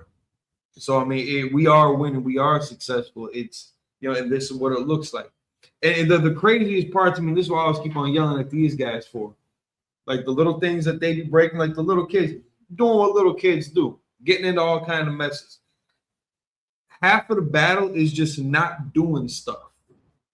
You ain't got to spend no energy. You ain't got to spend no energy to not go out and get heroin. You literally ain't got to spend none to not OD off fentanyl. You ain't got to leave your house at all. Yeah. To not do it. It's we get it. We get where the struggles are, where the temptations are. You're not alone out there. Do not get distracted. when you're by yourself, when you're not at the school. If you're in a city that ain't no other brothers around you that are maybe as diligent or taking it as serious as you are either. Don't get distracted when them doors close and it's just you behind those safe four walls in the ceiling. And we ain't spying on you. We ain't got no bugs in your house. That's right. You know what I'm saying? Like y'all can do whatever you want when the camera shuts off. But it's that choice of disciplining yourself and your family to not do it, to stay focused, to stay diligent, to not get distracted. Let no man deceive you by any means. Right. Don't fall for it. If I could, let's clap it up. Let's get Proverbs 15:3. But now you hold what you have real quick. Let's get Proverbs chapter 15, verse 3. This what he was saying was absolutely correct, man. Here's the thing: when we by yourself, it's easy to be distracted. Easy, man. Easy. And you don't think nobody's watching you. Right. You think just you're all alone, so you can do what you want to do. You're by yourself. Who got it? Go ahead and read. Come on. Proverbs chapter 15, verse 3. Come on. The eyes of the Lord are in every place. The eyes of the Lord are where? In every place. How are the eyes of the Lord in every place? Go ahead. Because he sends angels down your conscience. That's the point. When you're told to do something and you don't do it, just know that an angel is recording that. Right. And he's going back to the Lord and he's saying, hey, this brother had a lawful order and he failed to complete that order. He didn't do it. The eyes of the Lord are in every place because of the angels of the Lord. Go ahead. Beholding the evil and the good. The angels are recording everything good you do and everything bad you do. And once this is why every time whenever y'all get in trouble and you hear Cap say, be honest, because if you're not honest, the Lord's gonna he's gonna let me know. Not just because of what he say in the house, right? The cameras, not just because of that, but there are angels recording every little thing that you do. When you by yourself and you're doing things that you're not supposed to do, or when you're doing things that you are supposed to do that nobody sees. Right. Just know the Lord sees it all. There was a time where I felt like I was unseen. I was just doing things. And then finally somebody was like, I see what you're doing. And I was like, in my mind, I was like, Most High in Christ. But even if you don't see it, I know the Lord sees it. Just like he sees the good things, he sees the bad things. This is why he's called a just judge, because he's not just gonna judge you for the good things you do. He's also gonna hold you accountable for every bad deed that you do when you come into the truth. You told to clean up. You told to move something over there, and you don't do it. Angel records that. He likes to stay in filth. He was told to do this. He did not do it. And then he goes back to the Lord and say, trooper so-and-so, young man so-and-so, officer so-and-so, they had orders to do this. They didn't do it. And the Most High is like, all right, no sweat. Go back, take notes again. What else? See, tell me what else he's doing. And then they shoot right back down. And they do it just like that. By the time you blink your eyes, they up, reporting it, and right back. The eyes of the Lord are to and fro throughout the earth. They're recording the good and the evil. Go ahead and read. Verse 4. So like you can drop that. Now you go back to Second Maccabees. Sir. That's important so you don't get distracted. Listen, these brothers and their mother understood that the angels of the Lord was right there taking notes. Are they gonna fall weak? or are they going to hold true to the banner? Are they going to be cowards, or are they going to just follow the laws with no excuses? These brothers was no coward. This sister right here was no coward. Understand? Go ahead and read. It's like, you got anything? I'm trying to find it first before I make the point about this. There's something else that they understood too, that mother understood. Come on with it. Khan. This is the book of 2 Maccabees, chapter 7, verse 6. Mm-hmm. The Lord God looketh upon us. The Lord does what? The Lord God looketh upon us. Read that in Proverbs again. Trooper, pay attention. Distractions. So while we in the class, called distractions. Proverbs 15:3. Proverbs chapter 15, verse 3. Come on. The eyes of the Lord are in every place, beholding the evil and the good. Can you read that again? Khan.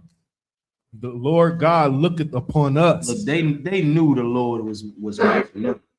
Just like Stephen, man. Stephen knew the Lord was paying attention. He knew angels was recording. This is why I say a lot of people say that they'll stand for the Lord in the time of adversity. But will you do it?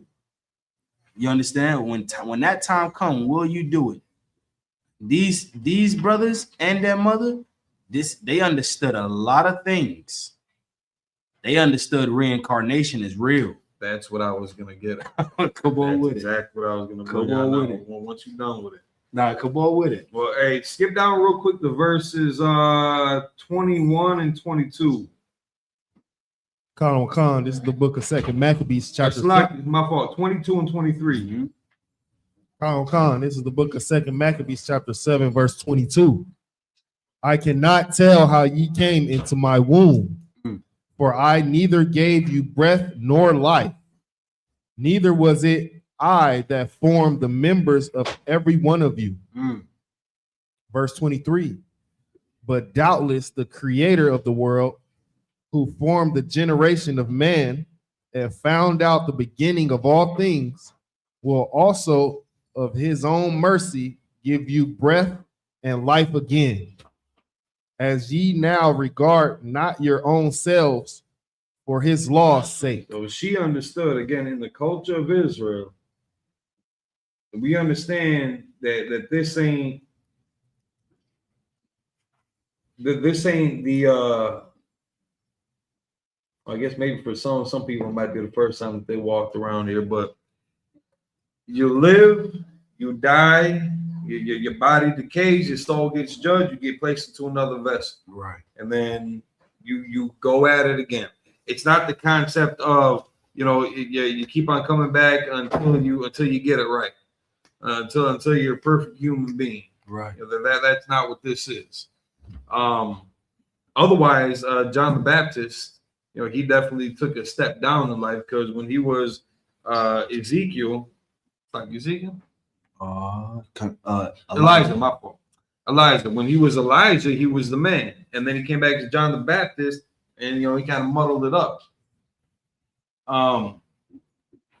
But the process of reincarnation was nothing new to this family, because again, Israelite culture, and these were Israelites, and that gives a little bit in this situation.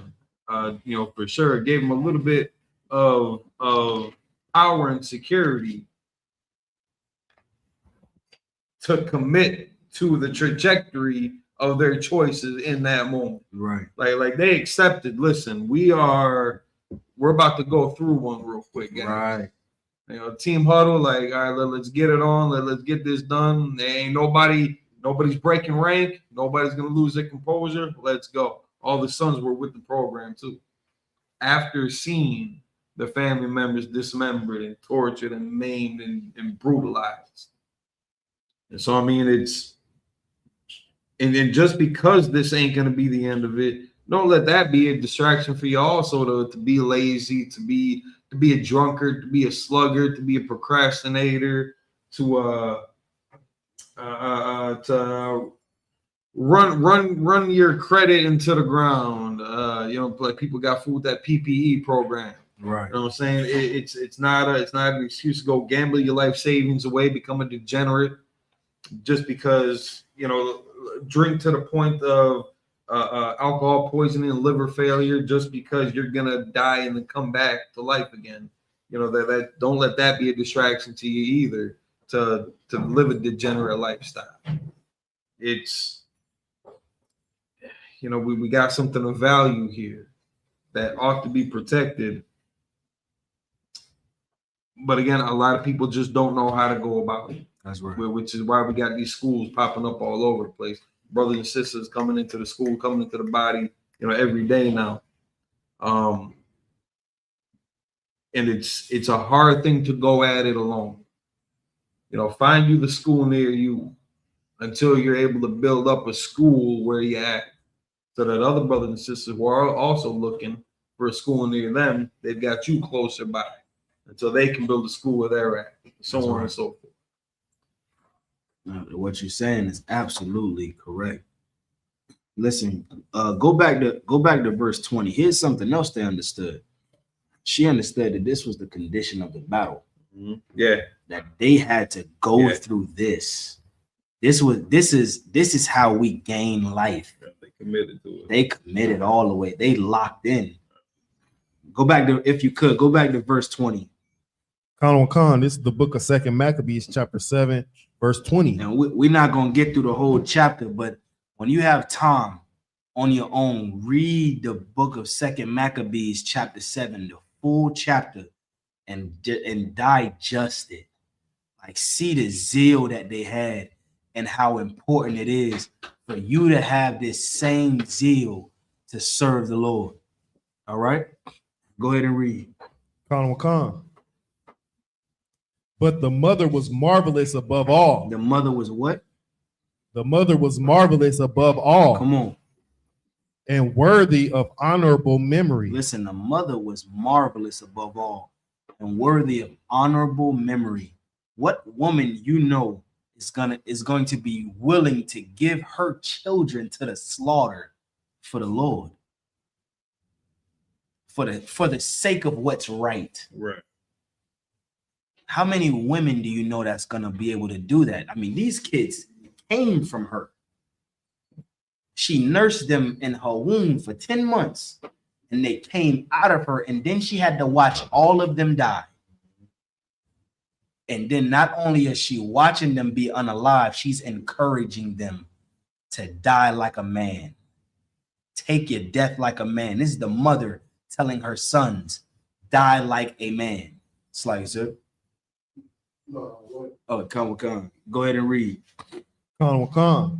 For when she saw her 7 sons slain within the space of one day. Within the space of how long? Within the space of one day. All her sons was unalive in the space of one day. In the space of 24 hours. Go ahead and read. Khan. She bare it with the good courage. Come on, man. Because of the hope that she had in the Lord.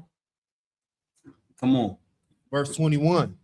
Yea, she exhorted every one of them in her own language. She exhorted all of them in the Hebrew tongue. Because back then it wasn't this Yiddish they speaking today, right. This Habasklash Ratzon. Right.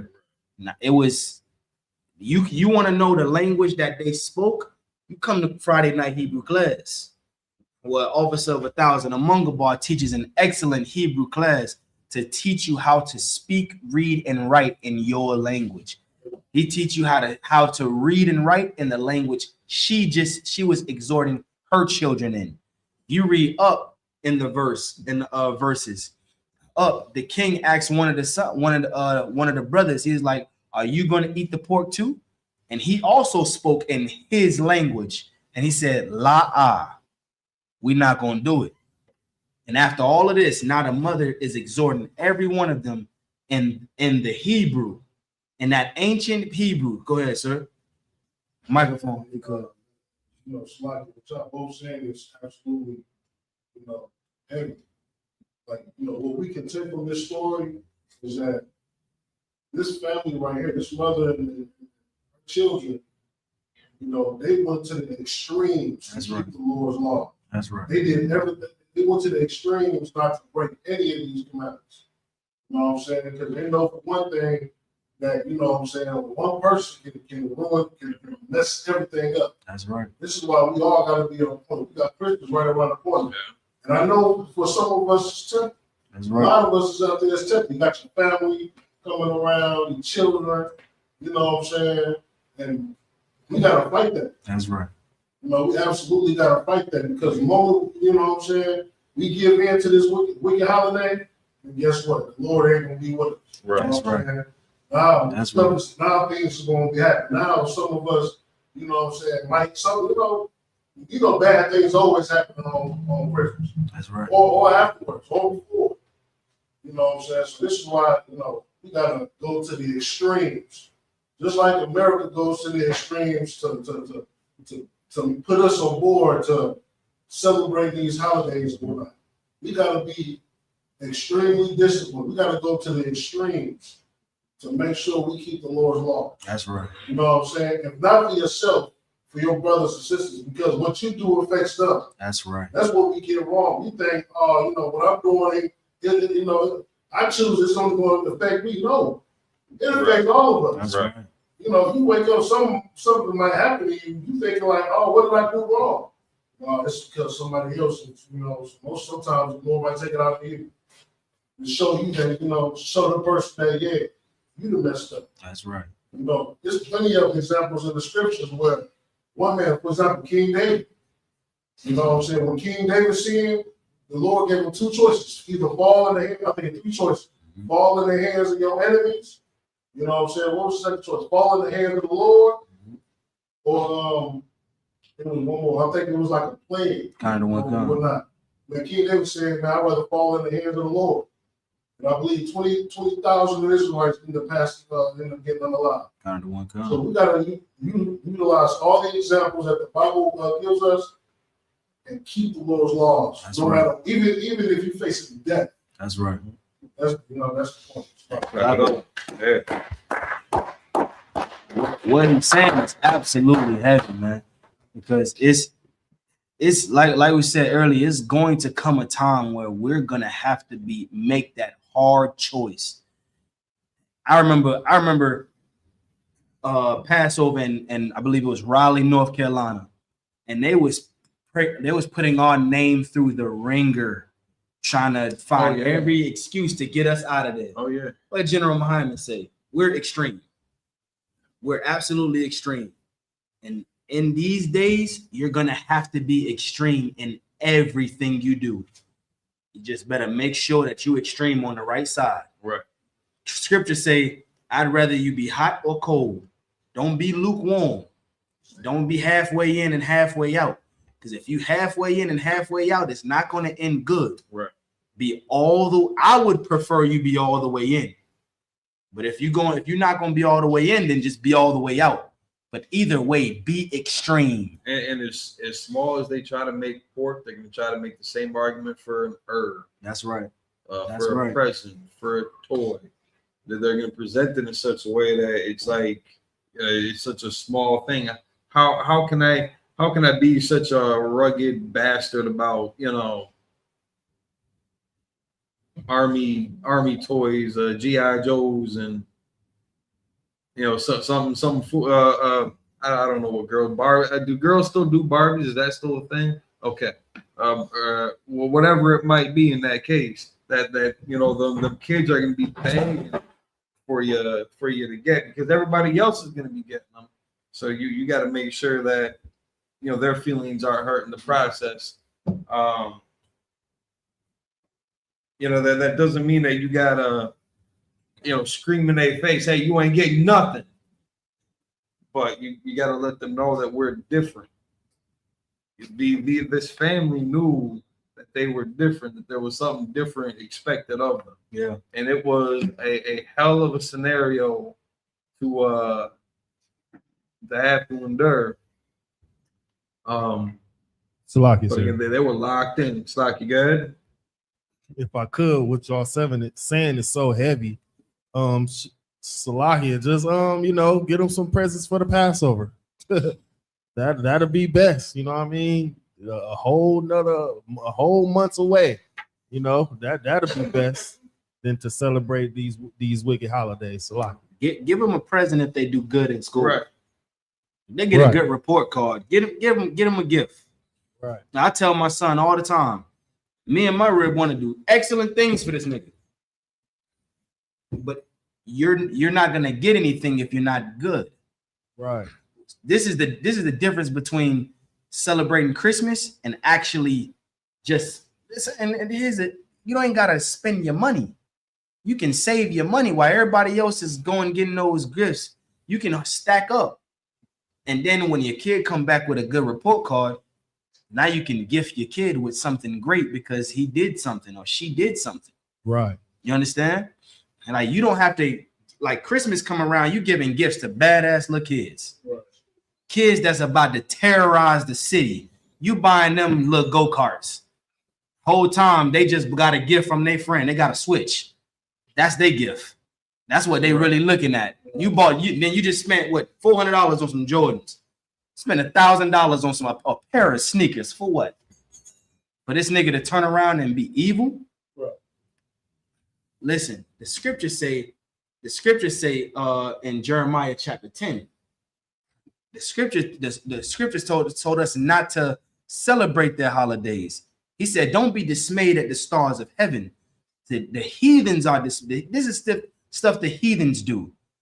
Don't be like them. Christ said, our King told us to be therefore perfect, even as your Father is perfect. That means we cannot be like everybody else as much as you want to. So, like, somebody get Jeremiah chapter 10, verse 1. We're gonna might as well. Yeah. It kind of segueing right into that.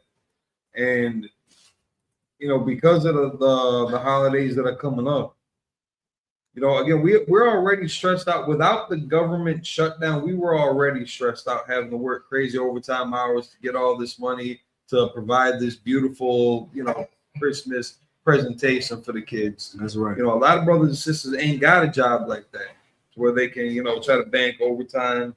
And it's locked into the metabum, sir. If you're cool with it, sisters, y'all could start plating too then. No? Y'all don't want to? Listen, don't look at me like that. It was just a suggestion. It's just a suggestion. Yikes. But you got some people, and listen, I know this from experience because for Christmas, we will go out and rob people. People are going to go out and commit crimes and drugs in the name of Christmas. That's right. You are going to sell somebody fentanyl that they might overdose on. Somebody's loved one is going to get buried so that your kid can get a new scooter. That's right. Or a new game. That's what these pagan customs are going to push our people into. Turn our back on our culture that would keep us safe otherwise. Because again, our culture says don't do it. Their culture is saying, do as thou wilt. Yeah, just as long as everybody's happy, which is going to be completely subjective. Because at some point, your happiness is going to have to outweigh somebody else's happiness. Your kid's happiness is going to have to outweigh somebody else's kid's happiness. That's right. So how do you reconcile that without having a moral compass and a foundation that we find intact in this Bible? You got Jeremiah? Come, sir. We got Jeremiah. Let's hear this. Come. For y'all at home who may have never heard this verse before, just let me know if it rings a bell. Good. Read it nice and strong, Bible Kasha. Jeremiah chapter 10, verse 1. Hear ye the word which the Lord speaketh unto you, O house of Israel. Verse 2. Thus saith the Lord, learn not the way of the heathen, and be not dismayed at the signs of heaven. At the clearance out for sale signs. Right. Like it's gonna be so glorious. The kids are so happy in the commercials. The family, it's all everybody's together. You know, they're warm by the fire, hot cocoa and eggnog. Keep going. And like because these are going to be some of those signs of heaven because it's going to look like it's such a heavenly state. That's right. Everybody's so happy. Everything's so positive. And unfortunately, people's happiness has become synonymous with good or right. Positive has become synonymous with doing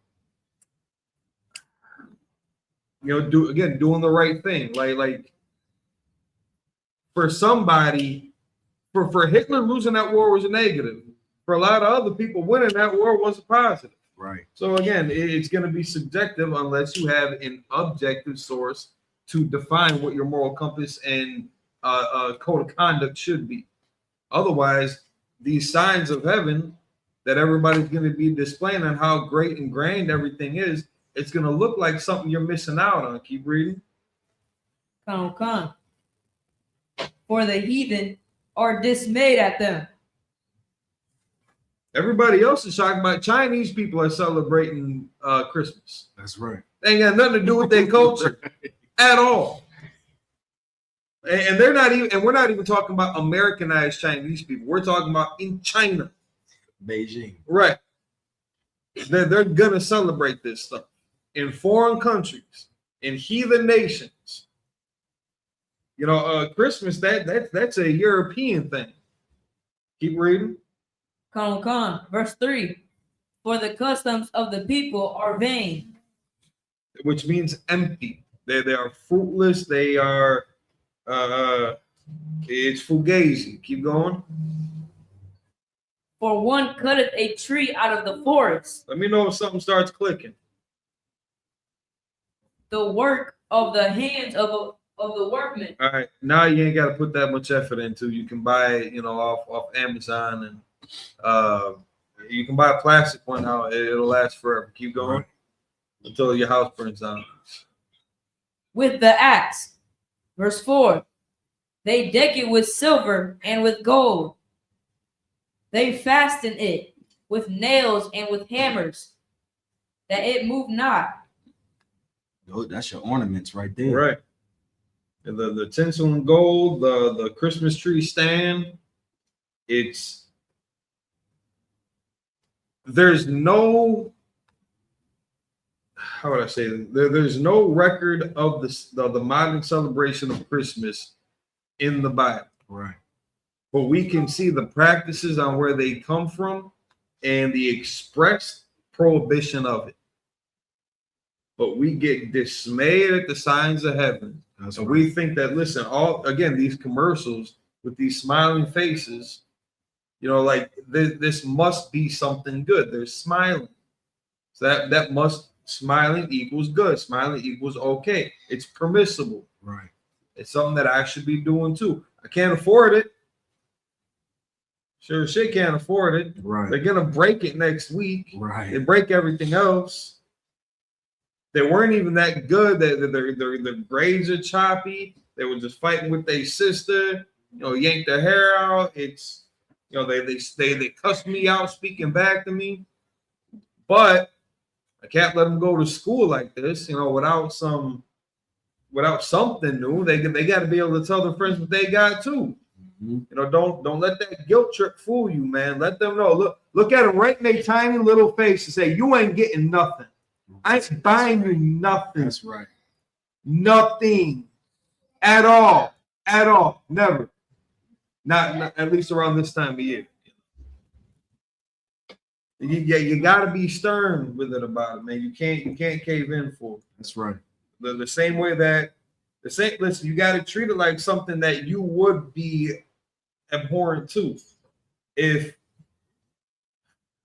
tuna drives you crazy, you got to treat everything like it's tuna.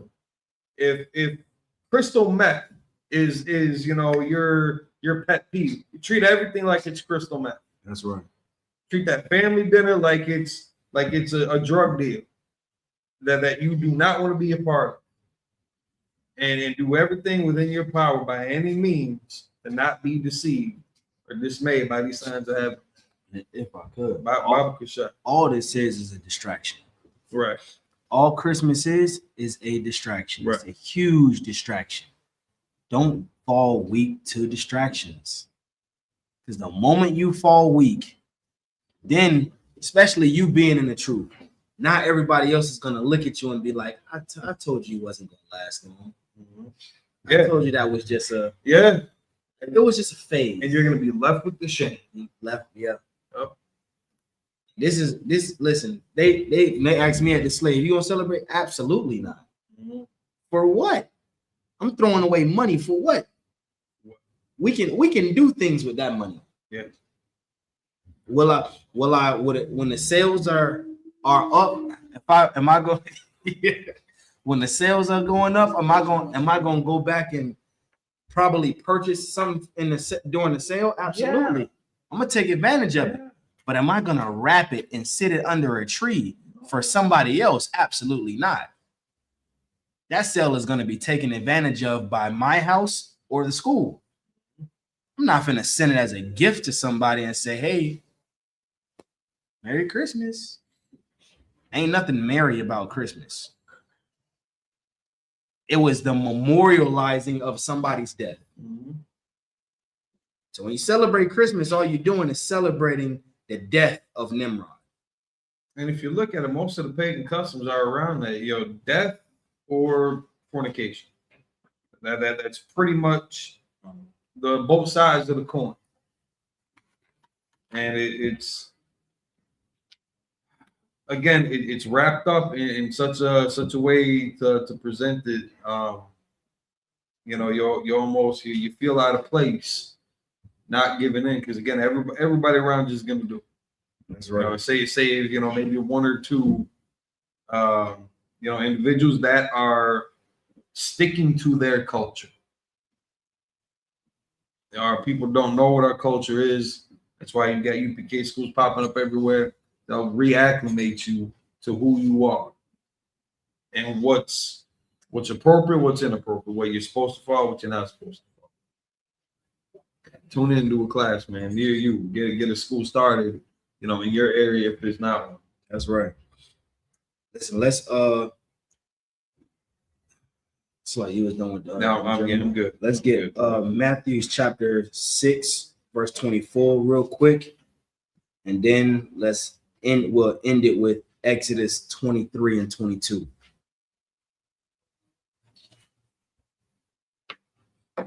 Come. Matthew chapter 6, verse 24. Come on with it. No man can serve two masters. No man can do what? Serve two masters. Listen, this is why you can't fall weak to distractions. Because if you fall weak, you're serving a master. You're serving your demons. Once you fall weak to your distractions, you're absolutely serving your demons. And the scriptures say no man can serve two masters. You can't serve God and your demons at the same time. You have to pick one. Go ahead. For either he will hate the one and love the other, or else he will hold to the one and despise the other. Listen, when this is why I love John 8:32, because when you know the truth and the truth make you free, then you hate everything that the Lord hates.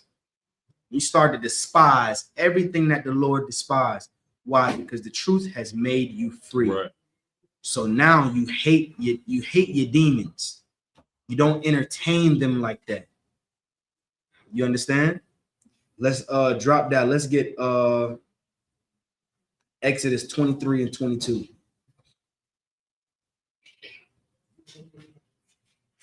Let me let Sue Falls read this in Exodus. Trooper Yah, give me Exodus 23 and 22. Read it nice and strong, Trooper. 23 and 2? 23 and 22. Oh, Salaki out of one. You got it? 2 up. This is the book of Exodus, chapter 23, verse 22. Come on. But if thou shalt indeed obey his voice. If thou shalt do what? Obey his voice. If you obey the voice of the Lord, come on with it. And do all that I speak. and do everything the Lord commanded. The Lord, listen, the Lord set up prophets in the earth to teach the laws. He set up prophets and priests to teach you your culture, your way of life.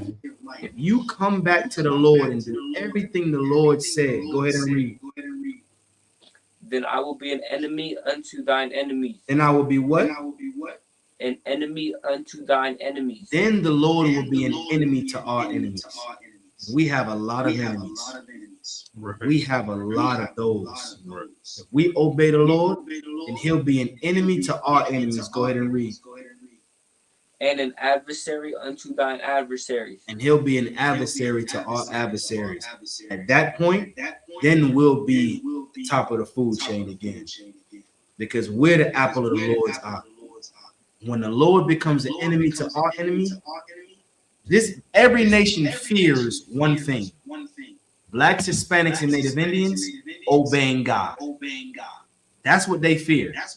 This is why they set up councils to keep us at the bottom, because they fear us coming back into power. The moment we obey our culture, our laws, the moment we obey our power is the moment we come back on top of the food chain. The moment we start ruling the earth. This is what they fear, but this is what they need. Understand? I think that's a great way to end it. Another one come with that. Man of Israel, Almighty. Give a courtesy salute. Amadim Shabbat. Amadim. Barak.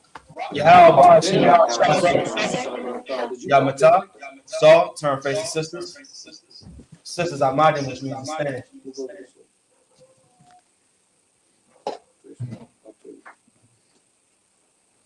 Men of Israel, Amadim Shabbat. Amadim. Barak. Yahal. Yamata. Class dismissed.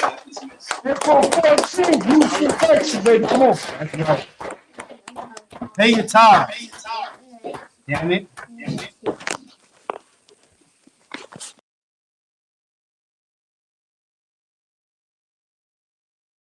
Ooh, 27 Club. All right, gang, let's really nail it this time. Here we go. A 1, a 2, a 1, 2, 3, 4. Been in this shit for some years, I ain't never left. Nigga try to save his life like he's scared of death. I got Hillstar on my body, bitch, I'm heaven sent. Hey, this UPK ain't nothing, we on fellowship. Been in this shit for some years, I ain't never left. Nigga try to save his life like he's scared of death. I got Hillstar on my body, bitch, I'm heaven sent. Hey, this UPK ain't nothing, we on fellowship. Florida Lee on my top, this a Saints hat. This the third can't be been in, he a J-Cat.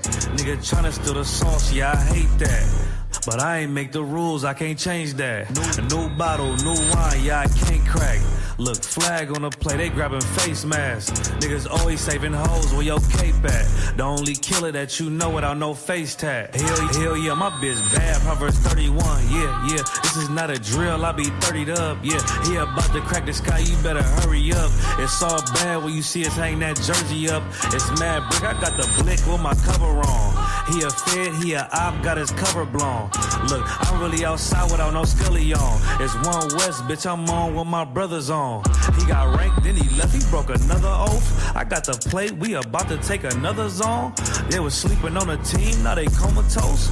Left his brother out to dry, I guess he wanna fold. Put the oil on his head, that's another soul. I try to tell him we a pro, don't do this shit at home. She unhappy, left her man, she a 304. He try to justify that shit, he broke the penal code. Been in this shit for some years, I ain't never left. Nigga try to save his life like he's scared of death. I got Hillstar on my body, bitch, I'm heaven sent. Hey, this UPK ain't nothing, we on fellowship. Been in this shit for some years, I ain't never left. Nigga try to save his life like he's scared of death. I got Hillstar on my body, bitch, I'm heaven sent. Hey, this UPK ain't nothing, we on fellowship. Gotta watch these niggas, they be cointel. Lil' bro ain't never killed nobody, but I know he will. It's on me, yeah, where I go, yeah, that's the holy seal. My niggas itching when it's up, you better not touch a chair. Ooh, I'm with the extra, that's off the back.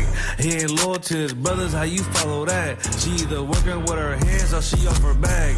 Broke bitches, yeah, they done that, give me a heart attack. You see the banner, but my head, I'm a part of that. These niggas cowards, pussies, we don't want no parts in that. They let our warrior out of prison, he ain't going back. And don't be speaking on the truth, cause we with all of that. Look, before they started dissing, they was fans first. You will never catch me digging in no man purse. Really put my brick in, that's why my hands hurt. And don't be speaking bullshit, that make my head hurt. Look, I done burn my fingers from the Michael Drake. For the Brotherhood, I done threw my life away. I never see them, tell them come off from their hiding place. We can't do it, we told them we gon' find a way. They rather march 1,000 deep, we rather feed the people. They wouldn't put on all black, now he reading Hebrew. UPK the standard if you speak on Hebrew. Don't think they solid, get with them niggas just gon' leave you. Been in this shit for some years, I ain't never left. Nigga try to save his life like he's scared of death. I got Hillstar on my body, bitch, I'm heaven sent. Hey, this UPK ain't nothing, we on fellowship. Been in this shit for some years, I ain't never left. Nigga try to save his life like he's scared of death. I got Hillstar on my body, bitch, I'm heaven sent. Hey, this UPK ain't nothing, we on fellowship.